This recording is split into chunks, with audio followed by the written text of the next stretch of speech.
So, ayan, hello guys. Ang kanilang pagkain ngayong gabi ay sodas na may ampalaya. So, ayan, na-prepare ko na actually yan. Yan.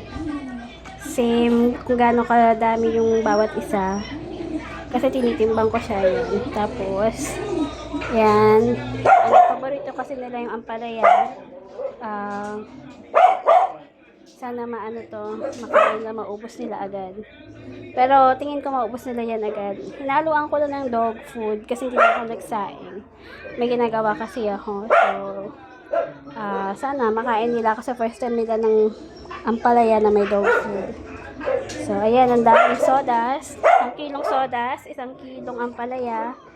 Tapos dog food, 200 grams. So, ito, pwede pa nila ito bukas. Pupulaan ko na lang ulit bukas para may sabaw pa ulit sila bukas. Yan. Ayan, kakain na sila.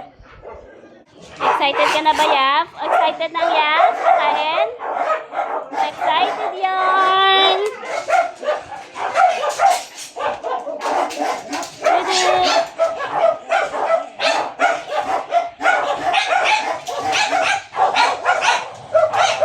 So, ayun, ubos agad nila. Ubos agad ni Digong. Nakaubos agad sila. Yan, si Rowan, di pa. Si Marcel.